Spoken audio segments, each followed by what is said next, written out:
Here's a personal view from documentary filmmaker Adam Curtis, the man behind The Power of Nightmares and the forthcoming Bitter Lake, on the chaos that seems to be engulfing everything. So much of the news this year has been hopeless, depressing, and above all, confusing. To which the only response is, oh dear. But what this film is going to suggest is that that defeatist response has become a central part of a new system of political control.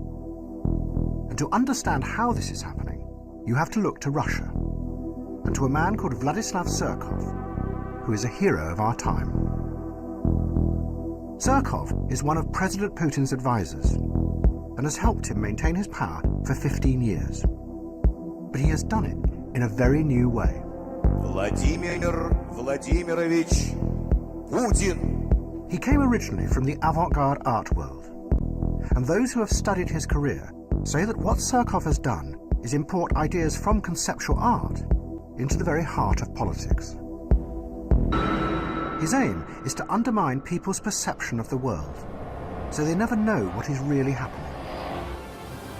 Surkov turned Russian politics into a bewildering, constantly changing piece of theatre. He sponsored all kinds of groups, from neo-Nazi skinheads to liberal human rights groups. He even backed parties that were opposed to President Putin. But the key thing was that Surkov then let it be known that this was what he was doing, which meant that no one was sure what was real or fake. As one journalist put it, it's a strategy of power that keeps any opposition constantly confused, a ceaseless shape-shifting that is unstoppable because it's indefinable. Which is exactly what Surkov is alleged to have done in the Ukraine this year. In typical fashion, as the war began, Surkov published a short story about something he called non-linear war. A war where you never know what the enemy are really up to, or even who they are. The underlying aim, Surkov says, is not to win the war, but to use the conflict to create a constant state of destabilized perception in order to manage and control. But maybe we have something similar emerging here in Britain. Everything we're told by journalists and politicians is confusing and contradictory. Of course, there is no Mr. Surkov in charge, but it's an odd, non-linear world that plays into the hands of those in power. British troops have come home from Afghanistan, but nobody seems to know whether it was a victory or whether it was a defeat.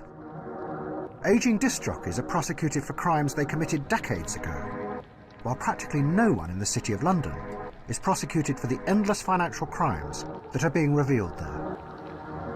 In Syria, we are told that President Assad is the evil enemy, but then his enemies turn out to be even more evil than him. So we bomb them, and by doing that, we help keep Assad in power. But the real epicenter of this non-linear world is the economy. And the closest we have to our own shape-shifting, postmodern politician is George Osborne. He tells us proudly that the economy is growing, but at the same time, wages are going down. He says he is cutting the deficit, but then it's revealed that the deficit is going up. But the dark heart of this shape-shifting world is quantitative easing. The government is insisting on taking billions of pounds out of the economy through its austerity programme. Yet at the very same time, it is pumping billions of pounds into the economy through quantitative easing, the equivalent of £24,000 for every family in Britain. But it gets even more confusing, because the Bank of England have admitted that those billions of pounds have not gone where they are supposed to. A vast amount of the money has actually found its way into the hands of the wealthiest 5% in Britain. It has been described as the biggest transfer of wealth to the rich in recent documented history.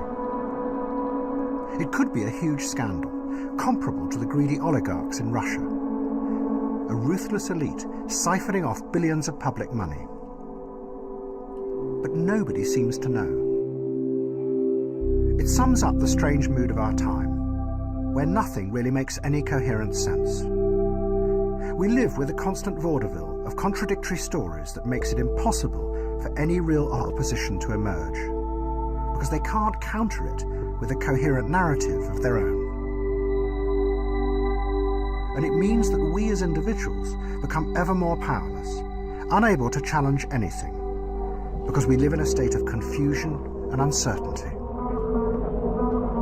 To which the response is, oh dear. But that's what they want you to say.